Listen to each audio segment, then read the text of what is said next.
My name's Norman. I'm an addict. I want to thank my Creator for this moment in time and for the breath of life. And I want to thank all of you that are here. As I look out in the audience, there's some of you that I've met on my travels and journey. And here we are back again. I would have never thought that this would happen the way I think. But it is, and it's good. And those that I've spoken and I've took time out to listen to you, thank you. Just ensures me one more time that Narcotics Anonymous works, and it works good. You know, and that's just the way it is for me. I normally don't start off what I'm going to do now. I normally bring this out in the middle, but I may forget it. I got some doors back here that needs to be greased up now and then, and even then it refuses to filter in what's being said and what this between my ears is putting it together. I was down in Cabo, Mexico, just this last weekend, and they were throwing a party for me. That was really nice of them. And I kept saying, "What did I say? Where was I at?" And it was. I mean, I was serious. I'm right into it, you know. And then I look out there, and somebody would be doing something, especially when they're.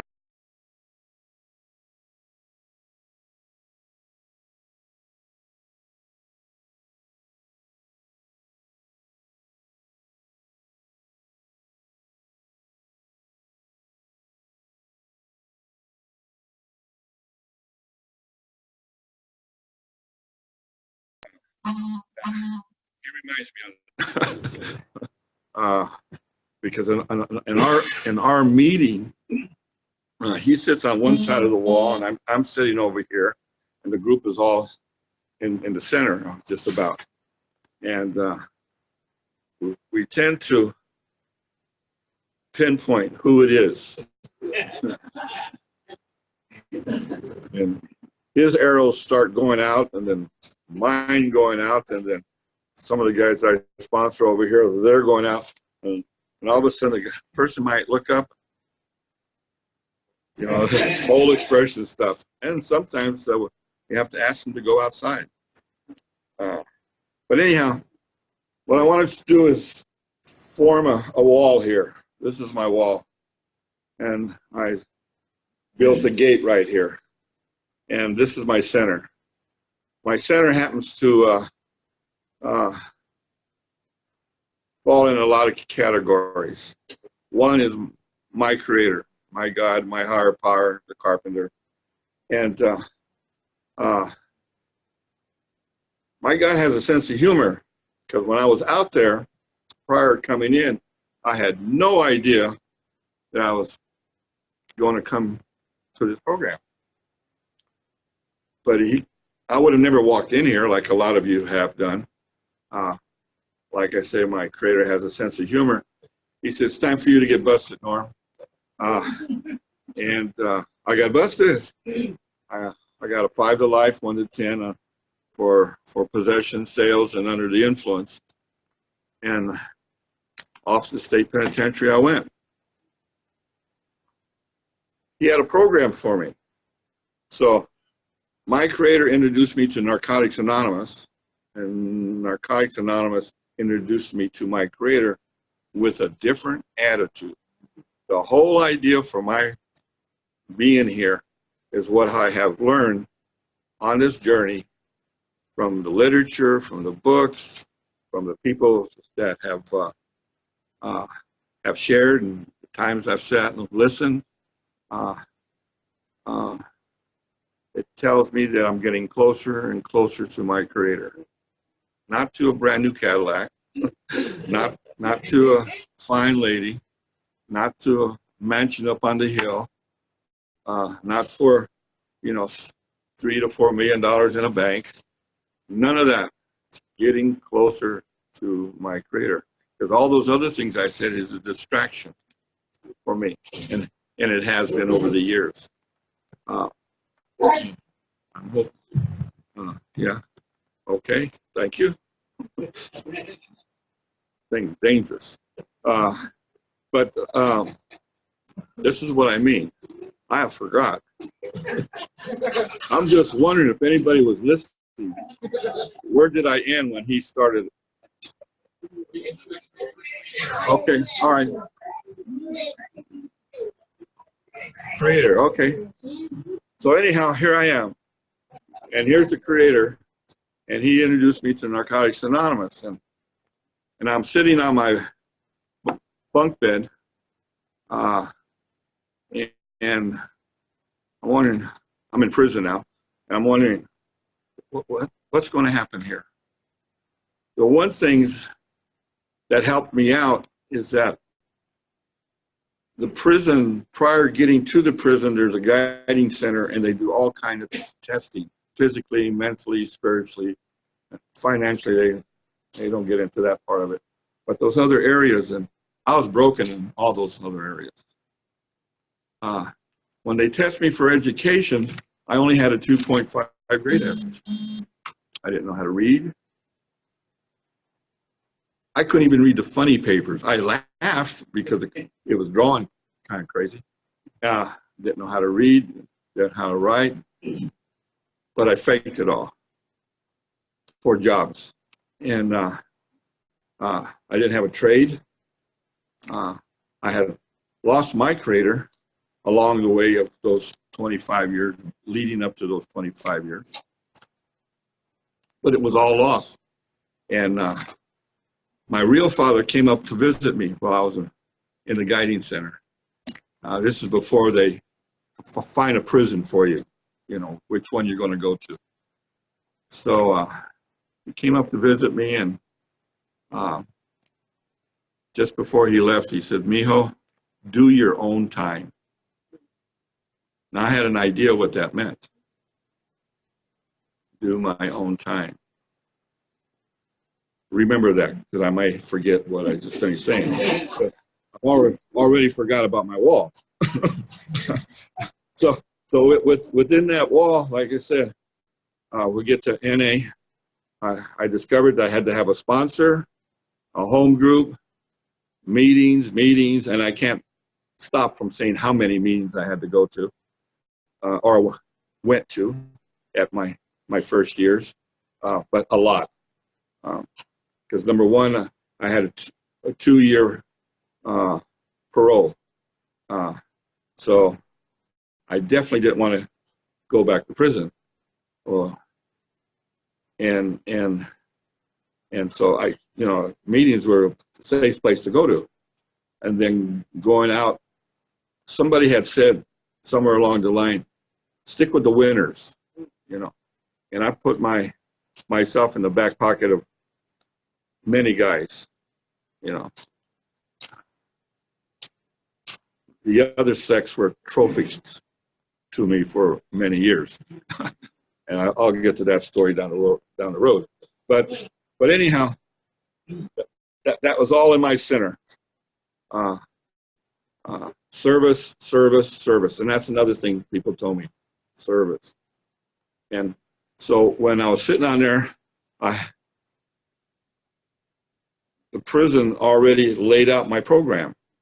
Now I could do one or two things. I could get into school and get a high school diploma, try to get some college, but normally you don't know how to read. Put that on the shelf. We'll get to that. And get a trade and go back to my journey with my Creator. So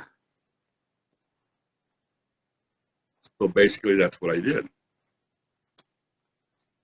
I'm a type of guy that that if I listened to the blues, you know, Almond Jamal, and you know, it could go on and on and on. My mind, my thinking would go to the party times, and you know, that kind of it wouldn't go into a positive part of it. So for the first for almost the whole time, really almost for the whole time I was in prison, I didn't listen to music. I couldn't afford it. I couldn't listen to music. That was my giving to my Creator, something that I really love and lived with for a long time, but I couldn't do it.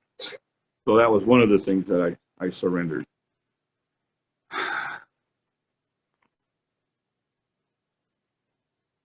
And through working and doing and putting my doing and everything into really good positive action,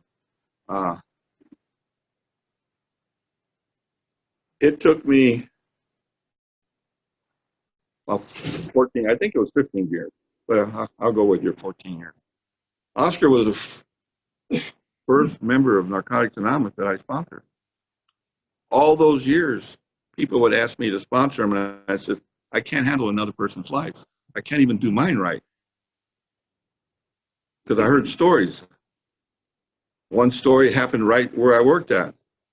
And another story was the main story that really caught my ear. I'm not going to do that.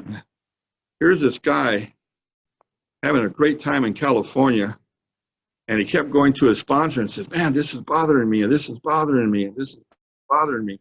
He said, well, write the young lady a letter. Tell her what you're doing. Make your amends. She lived over here someplace. And not in Georgia, but someplace in the East Coast. I just want to make that clear. I don't want you to throw me out. And then all of a sudden one day he gets a knock on his door. And it was whoever type of policeman they were that went after somebody that committed a crime 15 or 20 years prior, because he had around 20 years clean. And they handcuffed him and took him back there and tried him and threw him in prison for rape and abuse to this lady that he had problems with, you know, thinking in his mind. So he was making his amends. And no, I don't want to have the whole onto that on my shoulders. It'll be best for me to just leave the sponsoring people. And of course, my behavior in the first 40 years in Narcotics Anonymous, I did a lot of things. I mean, I did a lot of good things. I started, I went to one of our predecessors, a guy named Chuck Skinner. He's a big guy like this and like this and like this. Marine, ex-convict, you know, the whole 9 yards. A member of Narcotics Anonymous, a trustee, and you know, the whole works, because he was there in the early years. I went to him one day. Oh, I had a heavy problem. My heavy problems was my guilt and my behavior towards the woman. Now, I'm not a beater of women. No, don't get me wrong. But if I'm in love with her, but I always have a standby. You know, always have a standby. And sometimes it's more than one. And so I call them trophies if I bring that word up again. And so I what? Trophy. Well, yeah. Okay.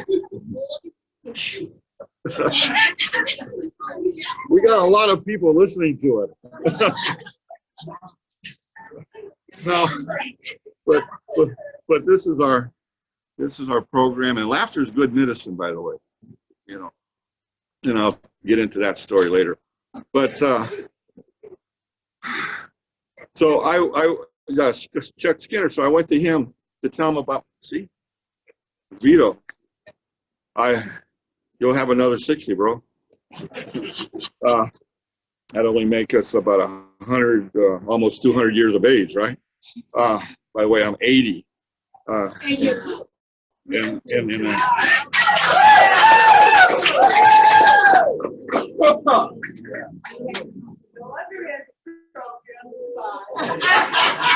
listen, I'll get to that story of surrender, okay? And from surrendering that area, a lot of peace of mind, a lot of staying in the center with my Creator. But I was going to go someplace. Chuck Skinner. Here I go to Chuck Skinner. Now, Chuck Skinner is a real smart Marine. You know, if you can't find him, you join him. So he joined the other program to get us, some of us guys that he knew that came out of the joint, to get us into some of the fire camps, and then later on into some of the prisons, because in 1967 there wasn't that much going on with NA in prisons, NA in hospitals, NA really anywhere, because number one, up to 1973, it was against the law for parolees and probations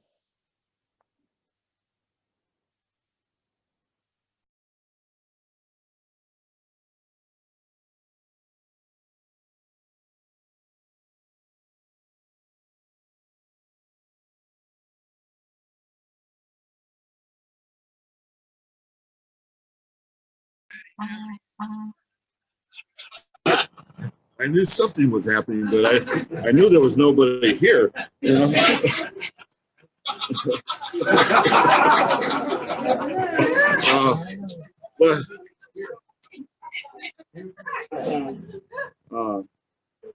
So I go to Chuck Skinner.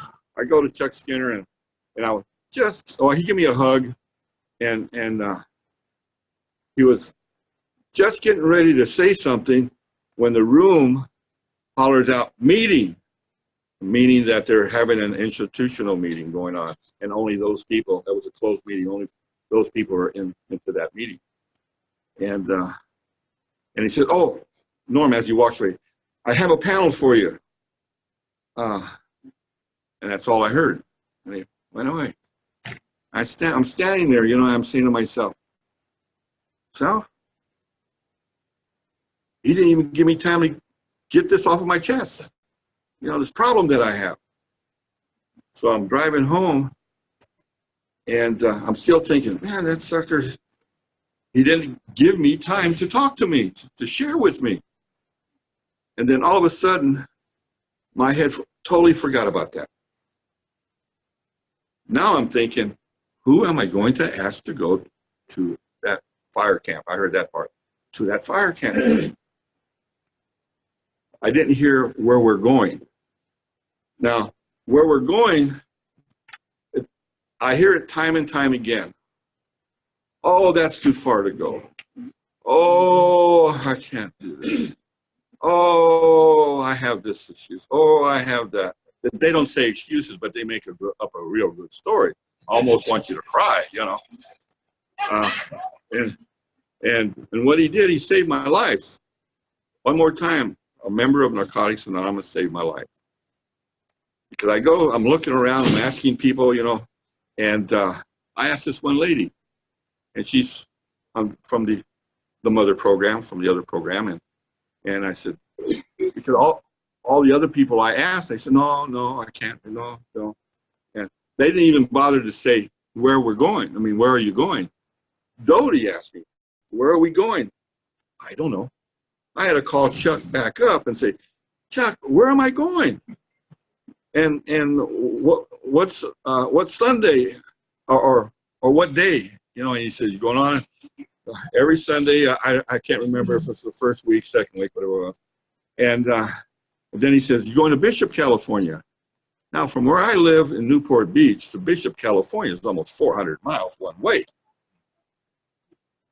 So I didn't know that at the time. So I go to Dodie and I said, Dodie, we're going to Bishop, California. And she says, well, Norm, we're supposed to be there at 12. I said, yes. You better be here no later than 5 in the morning. I said, my God, where am I heading to? She's about 400 miles from here. And they didn't have freeways back there. So there's one point in Mojave Desert, there's a train. And that train takes over an hour to go across the road. And if you hit it the right time, you just sit there and wait for this train to go. So that's a good hour off the books, you know. And but Dodie said yes right away. Now Dodie was the type of lady, and she was probably, well, at the time when I asked her, she was an old timer. Plus she was old, and she was one of those.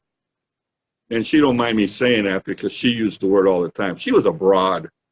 She sat on the back of a Harley for the 40s and 50s or whatever it was, into the 60s, and until she got into the program, and she kind of laid off of that, and so she was packing. You know, I heard somebody say about people packing guns and stuff like that. California, there was a guy that I sponsor right now. It took him 4 years to let go of his gun, and he carried it in his boot. He's a great man, though. He has a great following. But anyhow, and they loved Dodie. They just loved her to death when she got up there, when we got to the camp. And she shared her experience, strength, and hope. And I miss her. She's already crossed over. But within that center, the service became very, very important for me. So I carried a panel for the next almost 20-some years, not only to Tehachapi prison, as Uncle did, Oscar. I have a habit of calling him Uncle, and there's a reason for it. It's a good thing, and so it just helped me learn to do a lot of good things, even though I have these character defects. You know, I went to my sponsor once. I said, Ralph, about these character defects, when can, blah, blah, blah. He says, Norm, you don't have nothing to worry about character defects, because once you're 6 foot under, you'll never have them again. Now, that's my sponsor, man. He had me thinking when I'm going to die, you know. But I understood, and it's true. I have to, and working on them, praying on them, and you know, time and on certain ones, time and time again. But we never know when the prayer is answered. Uncle speaks of it, and some other guys that I sponsor speaks of it, of their mothers and grandmothers praying for them over and over and over again, and you never know when that their Creator answers that prayer, and all of a sudden, Oscar gets here, and the other guys gets here, and you're all here. In my belief that we're all God's kids. You know, no matter what program we're in, a 12-step program we're in, we're all God's kids. I don't think he stands up there and says, I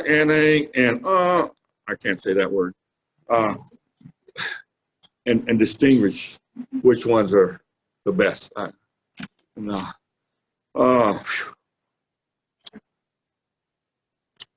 So going from Chuck Skinner and getting my first commitment, that taught me commitment. Once you make a commitment, you make the commitment. I went to my sponsor one more time and says, Ralph, there's no meetings in Orange County. And I have to go to LA County to get a meeting. And his wisdom, he says, well, why don't you start one? I don't say nothing. I just listen. And and able to skip the subject in a nice way. And then I thought about it. He might have said, "Why don't you think about it?" or something like that. And the next thing I know, I'm starting meetings in Orange County. So I have my own meeting. My first meeting, a whole year. I had it for one whole year. God, and I was going to Orange Coast College at the time, and I like Oreo cookies. I don't know about anybody else out here, but I was addicted to them. I put them in my cereal bowl, and then put the cereal on it, so I don't have to use no sugar, you know. and I go that route,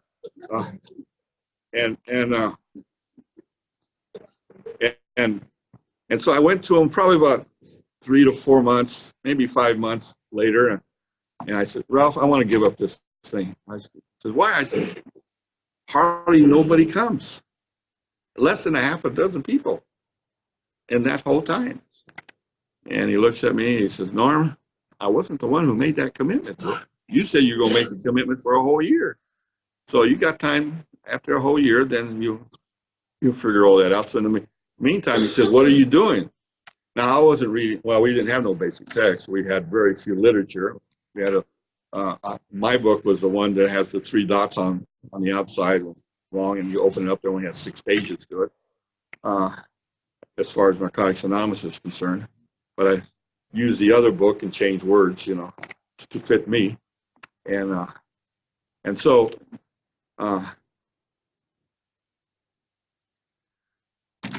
excuse me, everybody out there. But as I said earlier,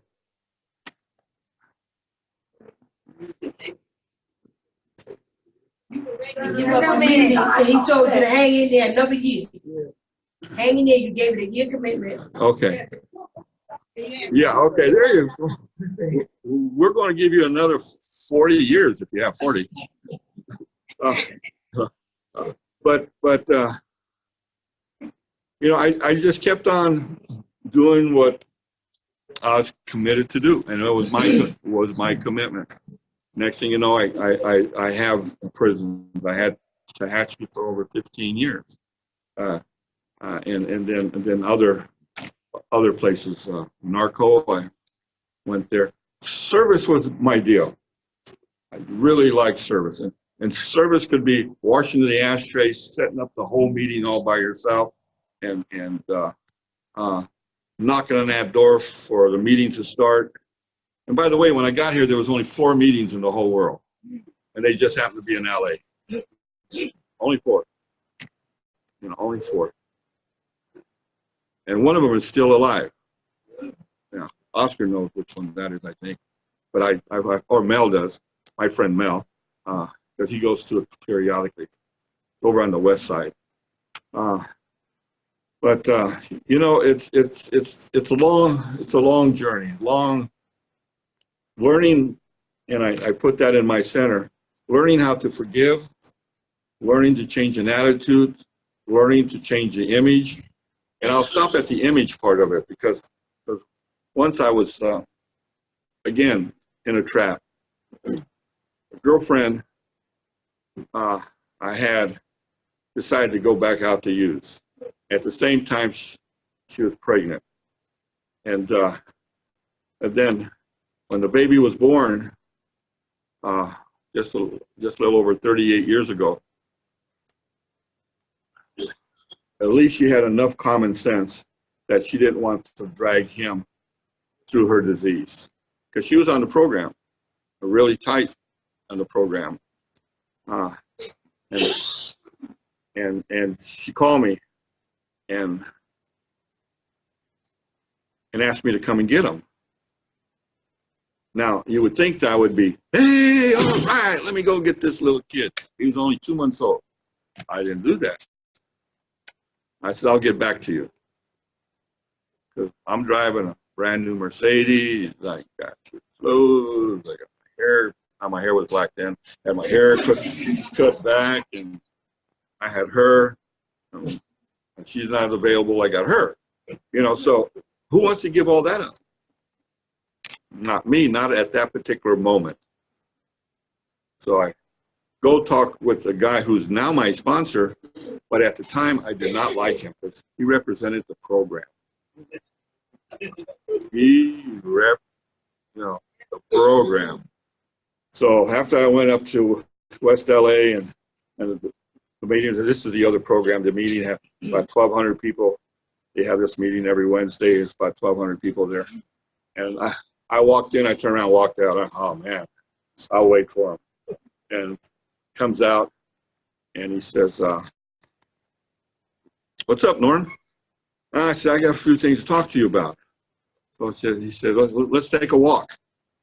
I said, okay. And I'm in his ear, you know. And in about 40 minutes of that, I think my shirt was even wet. 40 minutes of that, he says, Norm, hold it. I think it's the time for you to clean up and grow up. And I think you should cut off your hair. Now, my hair was longer than it is right now. But the hair then was different what it is, the reason why I have it now. The hair was different. It was my image. You know, it was a special image I needed to carry, you know, through the 60s and 70s, you know, and up to the 80s, you know, rock and roll and all that good stuff. So I know better to answer him. I said, okay, Johnny, I'll catch you later. And I get in my car. Now prior to that, I'm in a stage of, and I know I'm in that stage of not trusting myself because something's going to happen. So knowing that, I call Ralph up and I'm staying at his house. I know it's safe, but I had this commitment to go talk to Johnny. And he said, go ahead. And I drive up, park the car. I go to his house and knock on the door, or maybe ring the doorbell, I don't know which. And he comes to the door. And before I could even say anything, he says, what did he say? What did he say? What did Johnny say? I said, Ralph, you would not believe what this guy said. I didn't tell him about the growing up part. I only said, he told me to cut off my hair. He says, well, why didn't I think of that? Now I know I'm in trouble. Because I know that hair is going to come off. If it was mine, I would not have cut my hair off. So he takes me into a special room. He had a room built in his house of just for him and the guys that he sponsors. So when they want someplace to come, real comfortable, go sit there, a nice couch, beautiful brick fireplace, and he could call his wife, and his wife would get the coffee going and things what they might need in the room. She was really nice about that. Leela, her name was. Beautiful lady. So anyhow, we go in there, we get to talking. He said, just 1 minute, Norm, I'll be right back. So I thought maybe he was going to the bathroom, you know, and so he went out to the other room. And the program works this way. It's just unbelievable. I'm trying to hear what he's saying because I hear that he's talking on the phone. Because I know he's not saying those words to Leela. That's his wife's name. And he comes back and he says, tomorrow morning at 8 o'clock, we got to go be over to the beauty shop because he gets his hair done by a specialist. So there, Ralph, I didn't ask you to do that. And he said something that I dropped my head. Goosebumps. And next morning, the hair came off. Long, they braided it up real pretty, put it in a plastic bag, you know, folded it up. I had it for the longest time. I don't know whatever happened to it.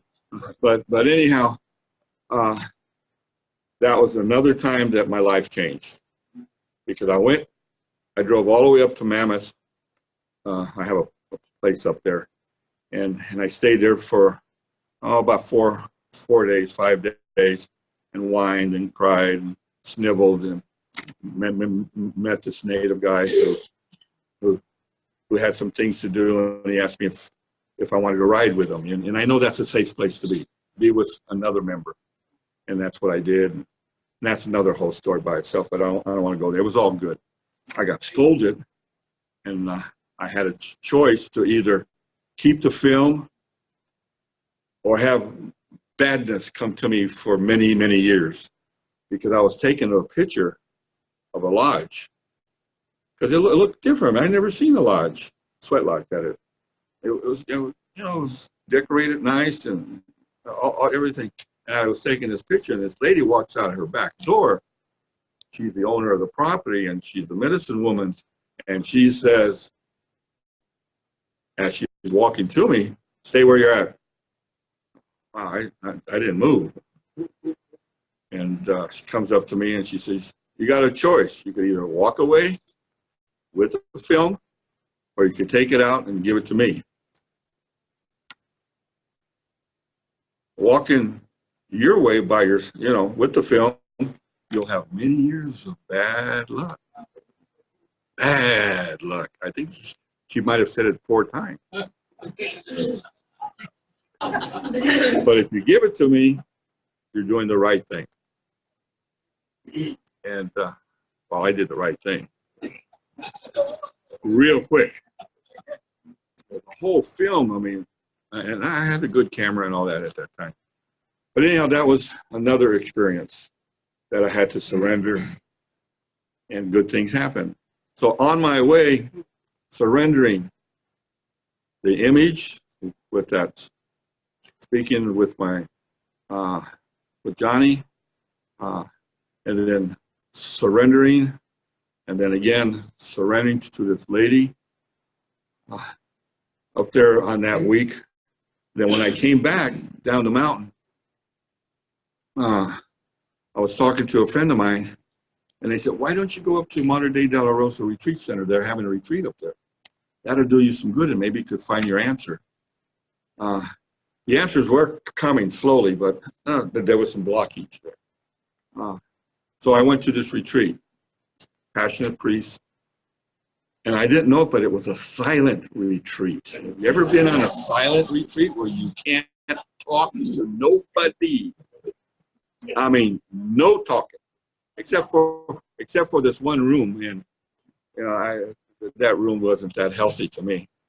I like being alone, and so I did that, and I had a special conference with one of the passionate priests there, and he gave me some wisdom, and either I'm going to do something right, or again I hear this medicine woman say, "You're going to have bad luck," and I kind of bounced back and forth in my head many times.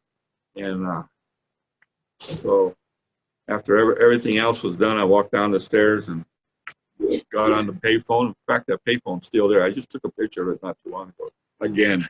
And I called his mother up and said, "Have him wrapped, and I have a paper for you to sign." And got in my car after the retreat was over with, and went straight to her house and got this bundle. Just a bundle, 2 months old. 2 months old. They're not all that big, and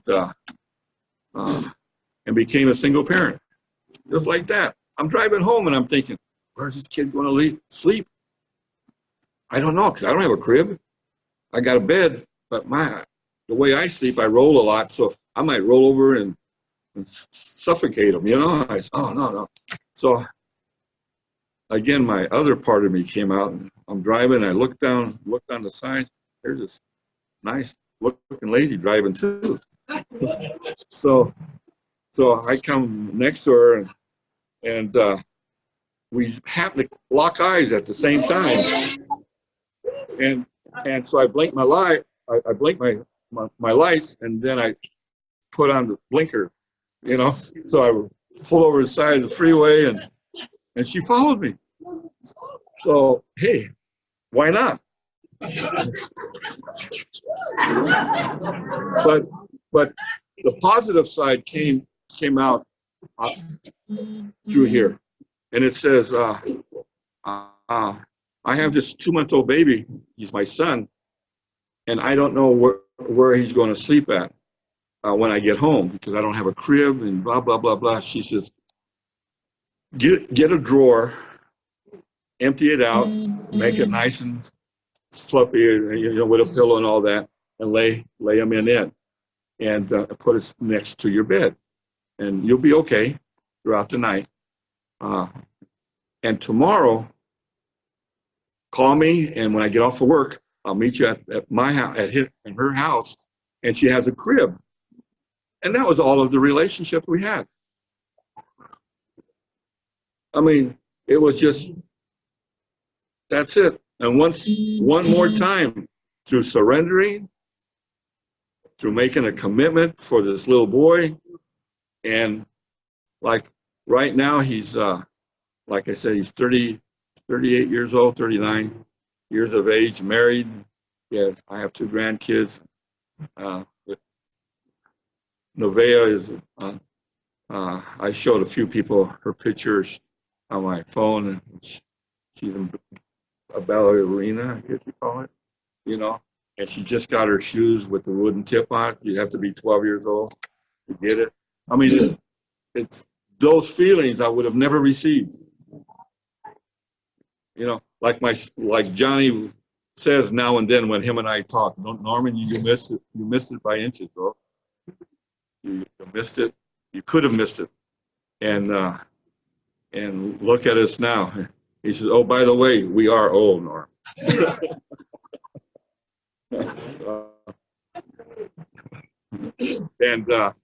And so that was some of the experience I had. And another one, I'm going to jump the gun a little bit. Another one is watching my family ahead of me all cross over.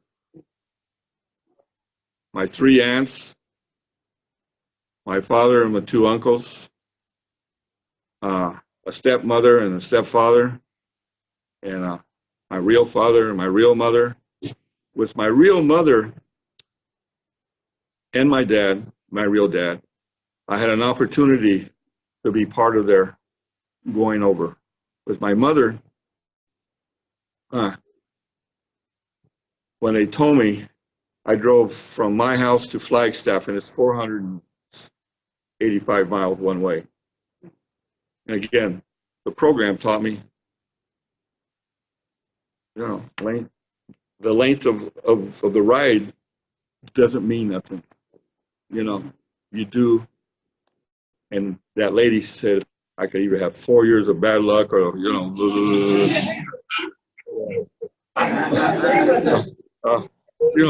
those positive words, for some reason that door always was able to open up pretty quick, unless I really fought it, and then that was misery. That was being uncomfortable. So that happened. I was out there. As soon as I get back, I get the phone call from the nurse, and she says, she called me by my last name and said, your mom don't have too much time to go before she crosses over. She may not even be alive if you turn around and come back right now. And so I took a cold shower, and woke up and jumped in my car and turned around, gassed up, and went back to Flagstaff. And no sooner I got there, I went into her room, and my stepfather was there, and my sister and her boyfriend, and my stepfather and mother's daughter, Trudy, was there. They were all there in the room, and they gave me some time alone, and I just climbed in bed with her. I just climbed in bed with her, and that little thing you dip in water or something like that, and you just keep their lips wet because you can't do anything else. And I put my finger in her hand, and once in a while I could feel this tightening of it, and that's kind of responding. And I was letting my mom know that it's okay to go ahead and go. 3 days. It took 3 days, but she went, and every day I'd go in. It's my time. I laid down with her and did what I was supposed to do. I had already made my amends to my stepfather, all the family that was living at the time of my behavior prior to going in.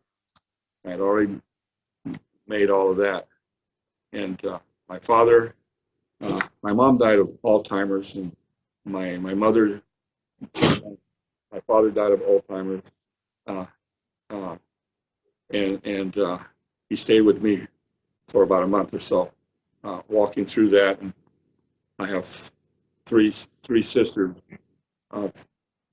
Yeah, 4 sisters, 5 sisters. One was with my mother and my stepfather, and the other one was with the others. And my sister has 5 girls. So through all of them on that side of the family, they took turns taking care of my dad, my real father.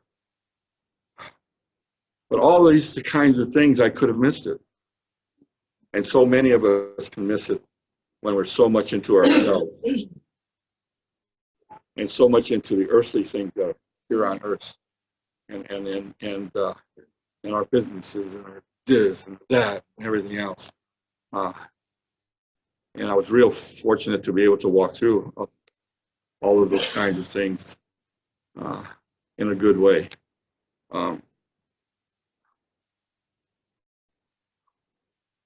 I'm trying to think of another story I had.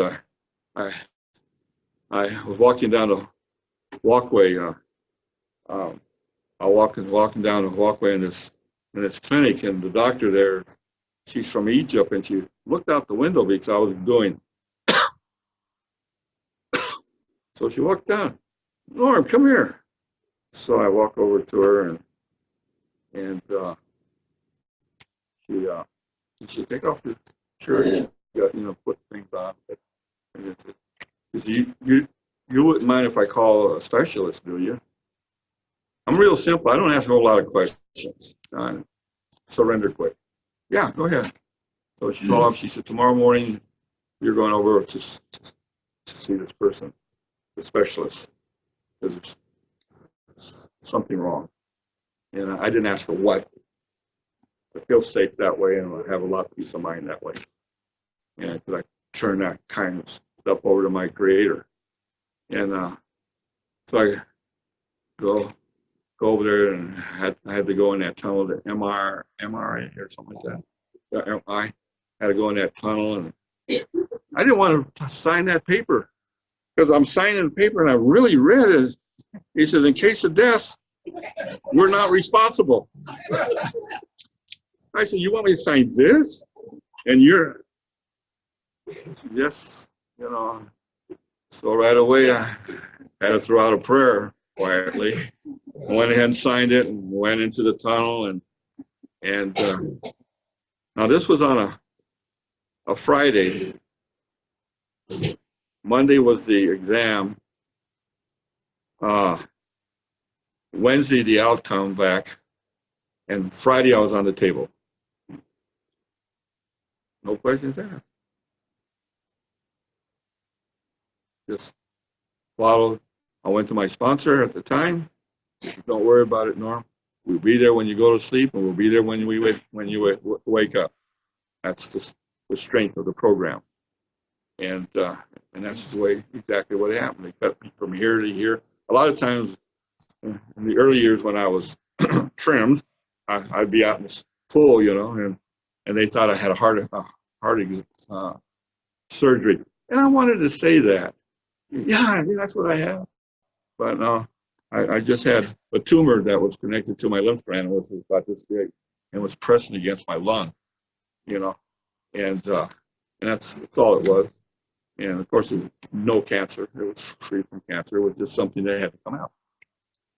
Now, prior to that, I learned the lesson because I have a knee here that's really bad, and this is where another surrender, beginning to surrender of my physical condition, which is real important. But at that particular time, I didn't know that this body was going to tell me a lot of things, what's going on inside. I'm beginning to feel a lot of areas that I never felt before, you know. So I have a remedy for that, but I'll get to the remedy in a minute. So I get a toboggan. My kids are small. My almost 59-year-old son was only about 12. And my daughter, who's 54, see, Edward was 12 and she was 7. So we rented, I rented this long toboggan. And they say, don't go up on top of that hill. You don't tell them. Us kind of people don't go up something. Because if they do, we're going to prove wrong, right? Yeah. So I go up there, and the first run was beautiful. You know, yes. You know, and they're behind me, and come on, Dad, let's go up again. Went up there again, and this time we hit a bump, and we're flying down. We're coming down onto the snow, and my foot slipped, and so my heel hit the snow. So from my knee down came up here. So I grabbed it and I popped it back in. I mean, that's what you do, you know. I mean, on a reaction of something, you know, and you know it's going to be okay. And that's what I did, because I got to take this toboggan and these 2 kids a good mile to the store where we rented the deal and where the car is at. And I didn't want to feel like I'm a wimp and they have to get the other people to come and get me and put me in a, you know, that other ego kicked in and said, I want to do it. I'm a man. I got an image to stand up for. So anyhow, we did it. And I drove all the way down the hill with those 2, and I got the next day to go to work. I just fell on the floor. That knee was about this big around. Then I had to go, and they had to stick a needle down in there and pull all that fluid out, and then give me an appointment for the operation. Now my sponsor's involved with all this, and Ralph says, "I'm in the bed. I'm inside the hospital now," and he looks at me and he said, "Norm, listen. Whatever the doctor prescribes, you take it. As long as you're in the hospital. When you leave the hospital, you take no prescriptions with you." I had to surrender one more time and say, okay. And okay means a commitment. I'm not going to take nothing back. So that's what I did. Time to go out. He came and picked me up. I had this big old cast. You know, back in those days, they put a big old cast around from your hip all the way down, you know, weighs a ton all by itself. And so I did all that. Now, knowing my sponsor and knowing his wife like I did over those years of him being my sponsor. By the way, I've only had Ralph, and now I have Johnny, and Ralph died of cancer. And that's a whole story by itself. I don't know if we'll be able to get to that. Because I asked him how much time he has. He said, "You got all the time you need." And I said, "Don't say that to me. I might be another Gene Haig." and have you, is that much time's already passed? That hour? That's all black? Okay. I got 15 minutes. I'll do it real quick. So anyhow, I get home. I'm living on the beach. I get a knock on the door. 2 ladies come in, and Leela has made me some meatloaf, mashed potatoes, and string beans, because she knows that's what I like. And the girls was from my sponsor's go-go bar, and they brought it down to it while they had a break. So they brought it down, and they propped me up, and you know, and as they walked out, they turned on the radio, and I'm thinking, why did they turn on the radio? And it's very good music. And next thing I know, here's these two girls coming out there with bikinis dancing. You know? They're dancing.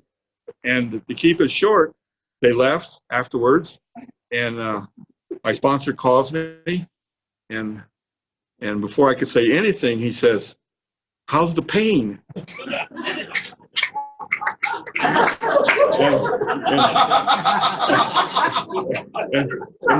And my response to that was, "What pain?" Right then and there, I had an answer. If I keep this quiet and clean in a good way, that pain is not going to be as bad as they say it's going to be.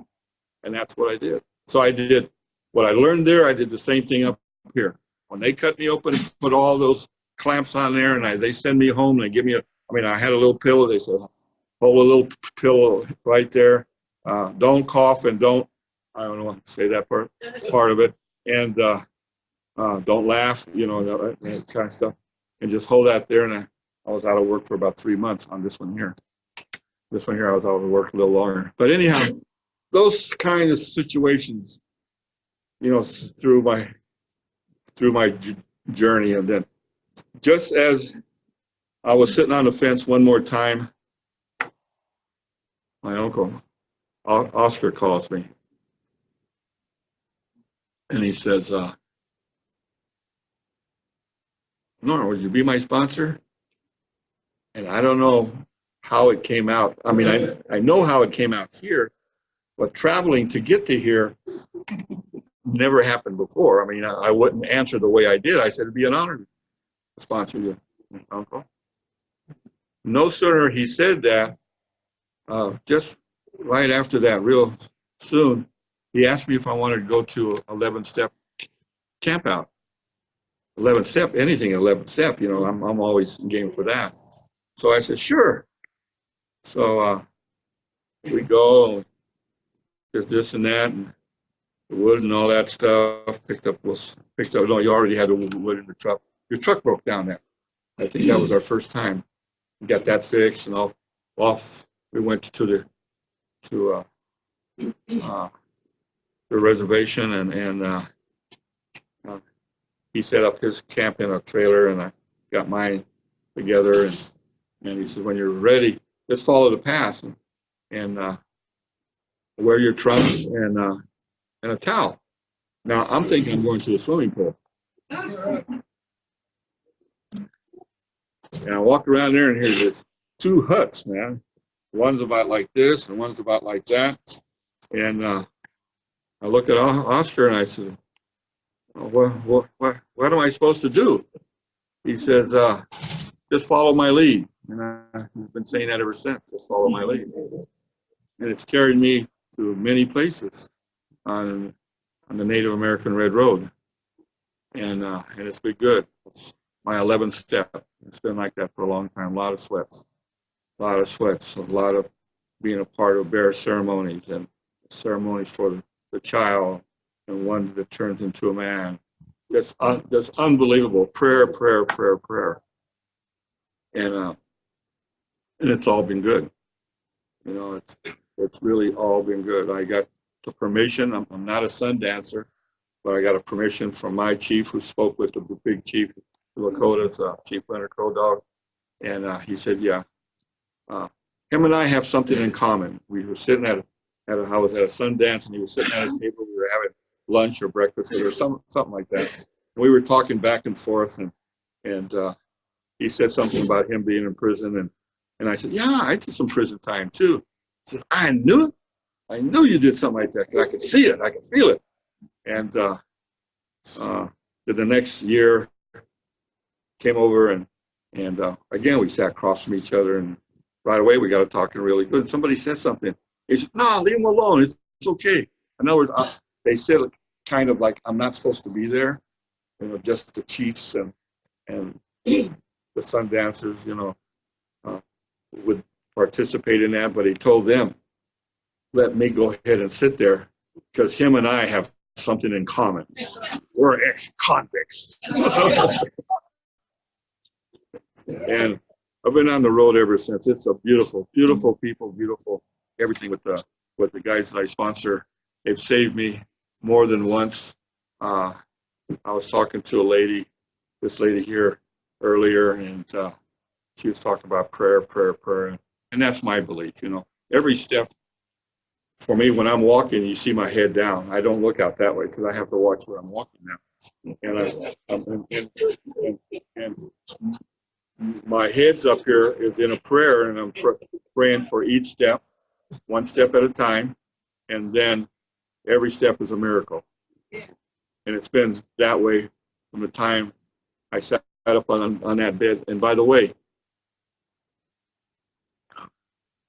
one of the things that I had to do also was learn how to talk. Because if you would have asked me at the age of 25 my name, I would have said Norman. And I was talking like that ever since I was 5 years old. So I had that to live with, and so I didn't talk a lot. And if I did, and those certain words come in, I'd try to figure out another word to take its place. And being that I didn't read that much, I didn't know a whole lot of words. So at the early years, yeah, man, no, man, cool it, man, wow, man, that's about the best I could go. Yeah. And definitely you didn't want me to be on any whites, or speed, I guess you call it these days, because don't go around Norm, man, you'll never understand it. And then the time when my first time I get to read something, that's when I got out. I get to read how it works, and they give it to me, and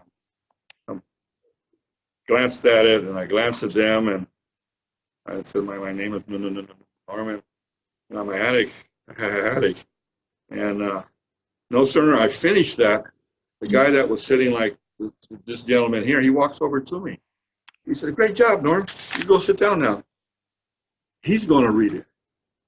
Now, if he wouldn't have done that, you wouldn't have the speaker here, because I'd probably be still standing there trying to read it.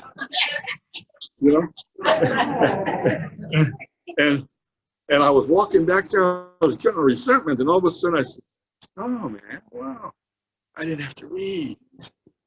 I used that for a while, because I didn't like to read.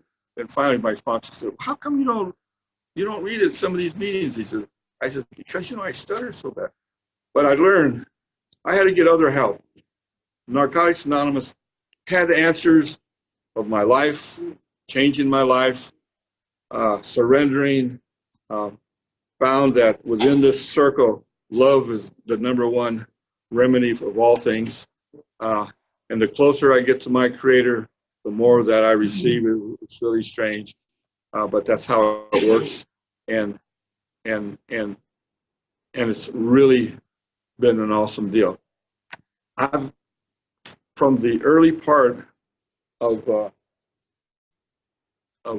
surrendering, totally surrendering, not totally surrendering, but half measures.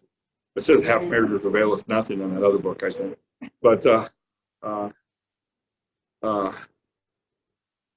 I did enough surrendering to where I understood that if I did it, things are going to be okay. And I was going to go somewhere with that, but I forgot. So that's 5 minutes. I got 10, right? I got 5. Oh, you cut me off at 5. This is the same thing that happened to me in Mexico. But not as, this is good. Now I'm jumping around in Mexico.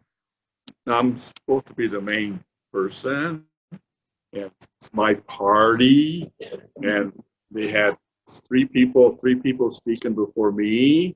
We had all day and half the evening, and this guy here decided to talk for almost an hour. This person here decided to talk for about 20 minutes or 30.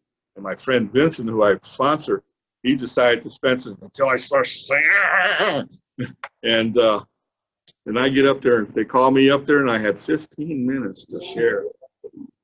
But I did it gracefully. That's why I'm sharing it now, so I could be okay. But it's all good. Narcotics Anonymous has been my answer.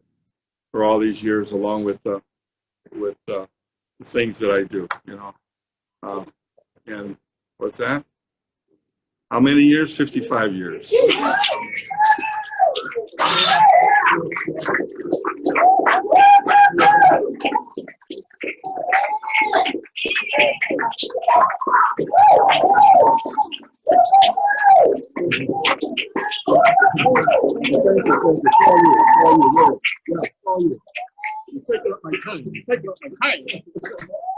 Now I got 2 minutes to go. I'm sorry. Now I got 2 minutes to go, man. See how you ripped me off for 3 minutes? No, you're okay, sweetheart. You'll be all right. You'll be all right. It's all good. But again, I want to thank all of you. It's just, and I want to thank my creator, the carpenter, for all of you being here and me receiving probably a lot more than you have received, because there's a lot more love in here than when I go back. Because this is my second time speaking on the East Coast. I went to Baltimore Beach or something like that. They had Ocean City. They had me speak there, and that got me closer to where I used to live in New Bern, North Carolina. Yeah.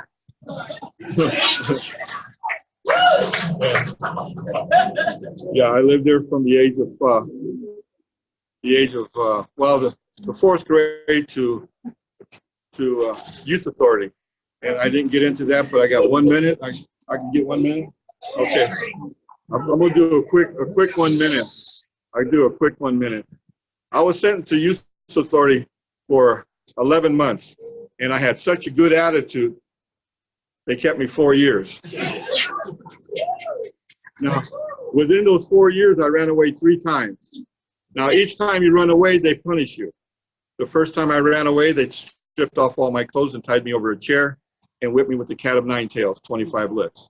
The second time, they took, again, I don't know what they were thinking, but they took my clothes off again and put me in the cell. It was a steel cell. The bed was steel, and the walls were steel. The top was bars and front bars. And I stayed in there for a whole week. The only thing that kept me warm was roll of toilet paper. I would wrap me up like a mummy at night. And I was stupid because I always ran away in the wintertime. And the third time I ran away, when I came back, they strapped me to a log, shackled me, ankles and wrists to a log. And I went everywhere for a whole week with that log, and it was never undone. That was the last time and that was in North Carolina. I was at Rocky Mountain, North Carolina Reform School, you know, and there was only 2 of us that was dark, you know, because if I get in the sun, I get a lot darker than I am right now. It was my Indian friend, a Cherokee guy. He was dark, and of course, at that time in the early 50s, blacks was not, even in prisons, the blacks had their own prison and the whites had their own prison. And so I went through all that changing, and one of the things that I learned is really to hate human beings and all. And that I've received from the center was how to forgive. Narcotics Anonymous taught me that if I want to be comfortable in my own skin, I need to forgive everybody, you know, and no, this craziness in the family, all that stuff. No, everybody. And I believe that's one of the reasons why I have the peace in mind that I have today. And that peace of mind is from you folks, through my Creator giving it to you, and you've given it to me. Thank you so much.